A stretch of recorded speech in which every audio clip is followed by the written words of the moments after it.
Chief of defence forces field marshal Asim Munir نے Tehran میں اہم ملاقاتیں کی ہیں۔ فیلڈ مارشل نے ایرانی صدر مسعود پزشکیان، چیف مذاکرات کار اور ایرانی پارلیمنٹ کے سپیکر باقر کالیباف سے ملاقاتیں کی۔ اس موقع پر ان کے ساتھ وزیر داخلہ محسن نقوی بھی موجود تھے۔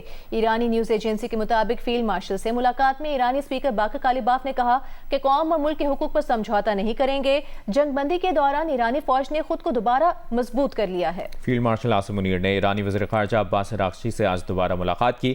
ایرانی نیوز ایجنسی کے مطابق فیلڈ مارشل نے گزشتہ رات بھی عباس اراغچی سے ملاقات کی تھی۔ ملاقاتوں کے دوران خطے میں کشیدگی کم کرنے، امن و استحکام اور سیکیورٹی سے متعلق سفارتی کوششوں پر گفتگو کی گئی۔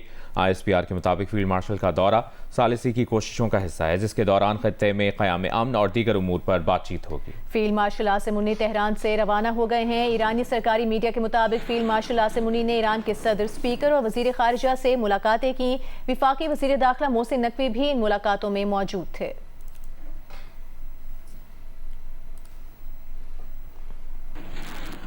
تہران میں فیلڈ مارشل عاصم منیر اور محسن نقوی کی غیر معمولی ملاقاتیں جاری ہیں۔ سفارتی ذرائع کے مطابق ابتدائی سطح پر پائی جانے والی بڑی پیش رفت کی امید میں کچھ کمی آئی ہے، تاہم مثبت پیش رفت کی امید برقرار ہے۔ فیلڈ مارشل عاصم منیر اور محسن نقوی اپنی سفارتی کوششیں جاری رکھے ہوئے ہیں۔ Field marshal Asim Munir Tehran کا دورہ مکمل کر کے شیڈیول کے مطابق اب چین جائیں گے۔ اعزاز سید ہمارے ساتھ موجود ہیں، ان سے بات کریں گے۔ فیلڈ مارشل نے تہران میں اعزاز اہم ملاقاتیں کی ہیں، کیا تفصیلات ہیں آپ کے پاس اس سے متعلق؟ گزشتہ 24 گھنٹوں میں جو امید بہت زیادہ بڑھ کر سامنے آئی تھی اور ایک ایسا ماحول پیدا ہو گیا تھا کہ جس طرح ابھی کچھ ہونے جا رہا ہے، ہمیں جو تہران سے خبریں آ رہی ہیں ابھی فوری طور پر ایسا کچھ ہو نہیں رہا، کوئی بڑی پیش رفت فوری طور پر نہیں ہو رہی، تاہم امید برقرار ہے اور کوششیں جاری ہیں، کیونکہ پاکستان کا وفد ہے وہ وہاں پر ذاتی طور پر موجود ہے۔ اور اس میں اہم بات یہ بھی ہے کہ پاکستان کے جو فیلڈ مارشل ہیں جنرل عاصم منیر، انہوں نے پاکستان سے چین جانا تھا اور جو ان کا جو چین کا دورہ ہے وہ شیڈول کے مطابق ہوگا۔ چین میں بھی ان کی اہم ملاقاتیں وہ ہوں گی۔ وزیر اعظم شہباز شریف جو اپنے دورے چین پر موجود ہیں اور اہم ملاقاتیں ان کی شیڈیول ہیں۔ آج پہلے مرحلے میں وہ پہنچے ہینگزو اور اب سے کچھ دیر پہلے جب وہ پہنچے چین میں تو ایئرپورٹ پہنچنے پر ان کا شاندار استقبال کیا گیا۔ مختلف میٹنگز ہیں، مختلف ملاقاتیں شیڈیول ہیں اور مختلف موضوع پر اظہار خیال کیا جائے گا وزیر اعظم شہباز شریف کی جانب سے۔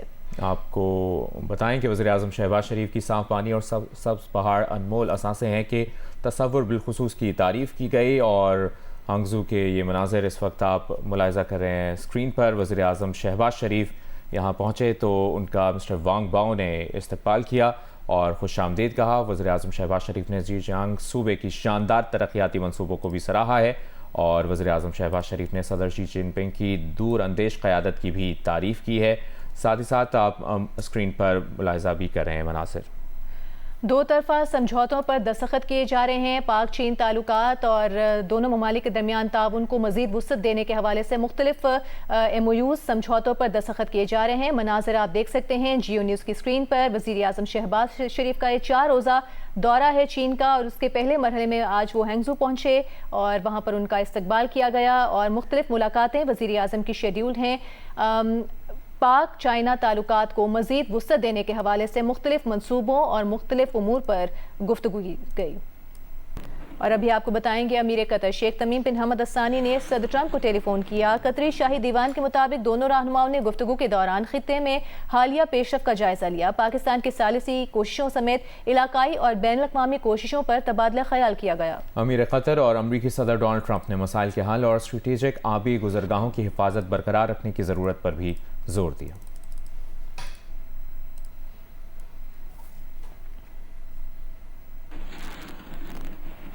ایدھی فاؤنڈیشن کے سربراہ فیصل ایدھی کے بیٹے سعد ایدھی اسرائیلی قید سے رہائی کے بعد وطن واپس پہنچ گئے۔ وہ اسرائیلی قید سے رہائی کے بعد ترکی سے براستہ شارجہ کراچی پہنچے۔ ایئرپورٹ پر فیصل ایدھی، سعد ایدھی کی بیوی، ان کی کمسن بیٹی، سابق سینیٹر مشتاق احمد اور بڑی تعداد میں شہریوں نے سعد ایدھی کا استقبال کیا۔ اس موقع پر سعد ایدھی نے کہا غزہ کے لیے مشن غیر مسلح اور انسانی امداد کے لیے تھا۔ اسرائیلی فوج نے بین الاقوامی سمندر میں غیر قانونی طور پر گرفتار کیا، 4 دن تک قید میں رکھ کر غیر انسانی سلوک کا نشانہ بنایا گیا۔